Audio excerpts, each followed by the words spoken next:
Bismillahirrahmanirrahim. Assalamu alaikum dear students. Today is your maths class and today's your topic is arrange fraction in ascending order. इससे पहले girls हमने comparison किया था कि how to you compare the numbers जब आपके पास unlike fraction होता है। आपके पास एक्सरसाइज है 3.1 सेम एक्सरसाइज है, पेज नंबर है आपके पास 67, ठीक है। This is question number 4। Question number 4 का आपके पास सेकंड पार्ट है 8/9, 7/9, 3/5 एंड 5/9।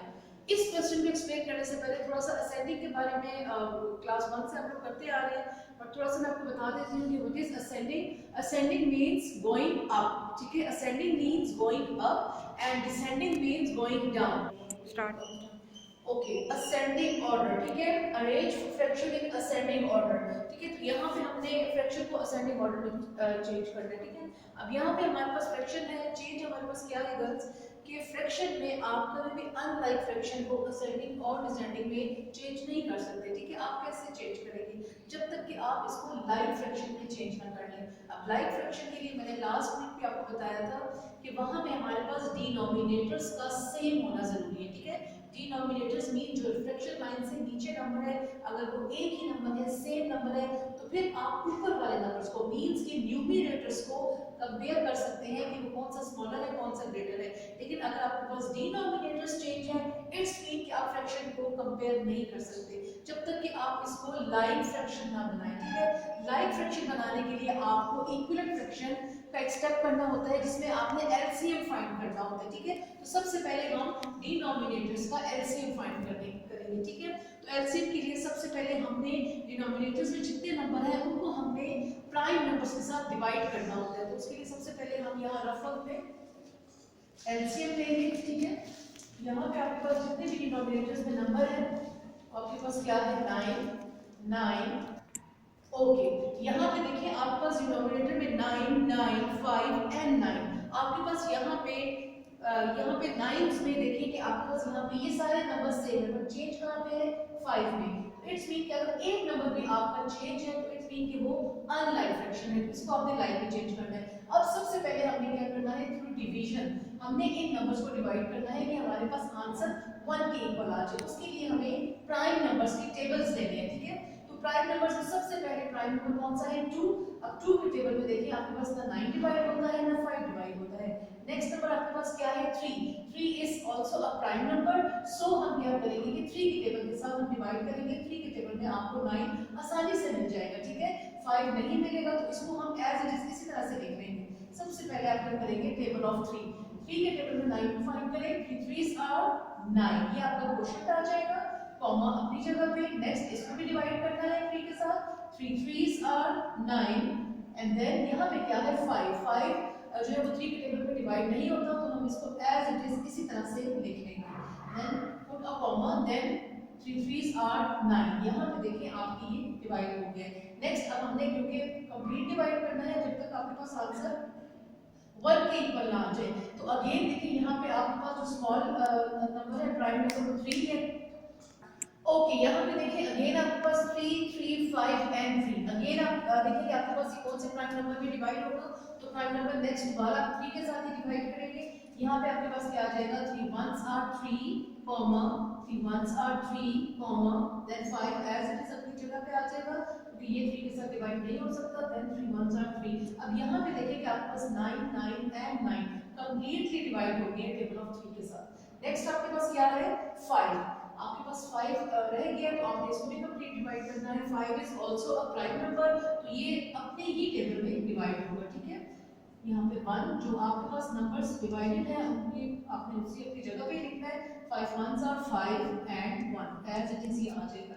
यहाँ पे देखिए कि ये आपके नंबर्स कंप्लीटली डिवाइड हो गए हैं। आपके पास आंसर जो है वो 1 के इक्वल आ चुका है। अब आपने एलसीएम फाइंड करना है। एलसीएम के लिए वही स्टेप्स है जैसे आपने कंपैरिजन भी किए थे। तो सबसे पहले आप लिख लें एलसीएम और उसके बाद हमने इन सारे नंबर्स को क्या करना है मल्टीप्लाई करना है। 3 मल्टीप्लाई 3 मल्टीप्लाई 5। यहाँ पे आपने इनका प्रोडक्ट फाइंड करना है, ठीक है। अब प्रोडक्ट आपके पास क्या आ जाएगा 3 3s are 9 9 5s are 45। Your LCM is 45, ठीक है। जब आपने इसका प्रोडक्ट फाइंड किया तो आपके पास आंसर क्या आ गया 45। अब हमने क्या करना है, यहाँ पे जितने भी नंबर्स हैं हमने इसको लाइट फ्रैक्शन में चेंज करने के लिए डिनोमिनेटर्स को 45 के इक्वल करना है, ठीक है। तो हम यहाँ पे क्वेश्चन दोबारा लिखेंगे। आपके पास क्या है 8/9, थोड़ा सा गैप के साथ लिखिए क्योंकि आपने यहाँ पे मल्टीप्लिकेशन का स्टेप करना है। 7/9 कॉमा 3/5 कॉमा एंड 5/9, ठीक है। अब सबसे पहले आप फर्स्ट नंबर पे आ जाओ, ठीक है। जो फर्स्ट आपके पास है वो है 8/9। यहाँ पे हमने 9 को 45 के इक्वल करना है, तो हम यहाँ पे क्या करेंगे, थ्रू प्रोडक्ट थ्रू मल्टीप्लिकेशन हम 9 का टेबल पढ़ेंगे कि हमारे पास 9 के टेबल में 45 हमें कहाँ पे मिलता है। तो 9 के टेबल में जाहिर बात है 9 के टेबल को अगर हम 5 तक पढ़ेंगे तो आपके पास आंसर क्या आ जाएगा 45। तो इट्स मीन के आपको मल्टीप्लाई करना है 5 के साथ। 9 5s are 45। जब आप डिनोमिनेटर को जिस नंबर से मल्टीप्लाई करते हैं सेम आप न्यूमरेटर को भी उसी नंबर से मल्टीप्लाई करते हैं, ठीक है। तो मल्टीप्लाई 5। नेक्स्ट क्योंकि आपके पास ये दोनों सेम है तो यहाँ पे भी यही स्टेप होगा, मल्टीप्लाई 5 एंड मल्टीप्लाई 5। नेक्स्ट आपके पास क्या है 5। नाउ अब 5 के टेबल में 45 को ढूंढे तो 5 9s are 45। You will multiply with 9। Numerator and denominator दोनों को सेम एक ही टेबल के साथ आपने क्या करना है, मल्टीप्लाई करना है। यहाँ पे देखिए अगेन आपके पास क्या है 9, तो यहाँ पे आपके पास अगेन क्या आ जाएगा, मल्टीप्लाई 5 एंड मल्टीप्लाई 5, ठीक है। नेक्स्ट हम इसका प्रोडक्ट फाइंड करते हैं। यहाँ पे देखिए आपने मल्टीप्लाई करके यहाँ पे इसका आंसर लिखना है। आपके पास 5 8s are 40 fraction line and then you write 45, ठीक है। कॉमा अपनी जगह पे आ जाएगा। नेक्स्ट नंबर है 5 7s are 35 एंड डिनोमिनेटर में आपके पास वही 45 आंसर आ जाएगा, ठीक है। नेक्स्ट नंबर है आपके पास 9 3s are 27 and 45 and the last one is 5 5s are 25 and 45, ठीक है।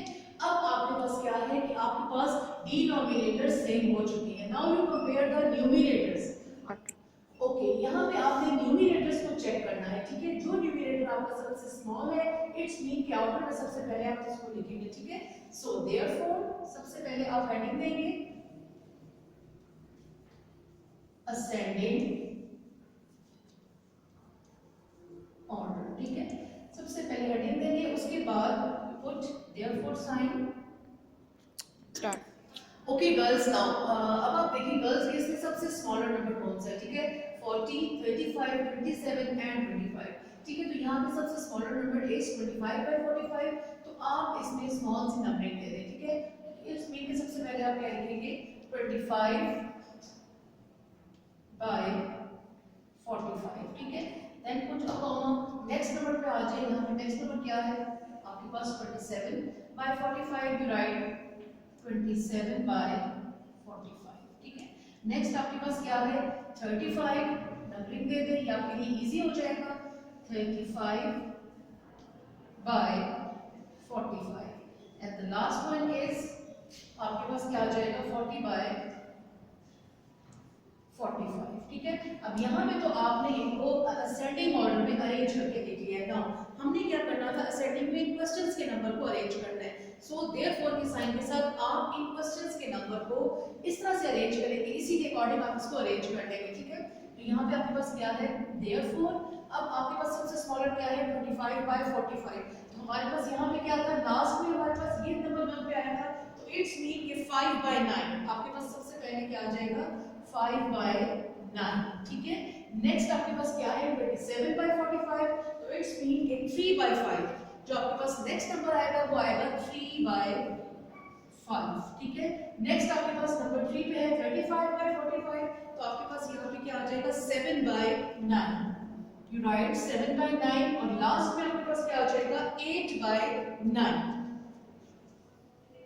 8/9 यहाँ पे आपका क्वेश्चन फिनिश हो जाएगा, ठीक है। मींस कि ये आपके नंबर्स असेंडिंग ऑर्डर में अरेंज हो चुके हैं।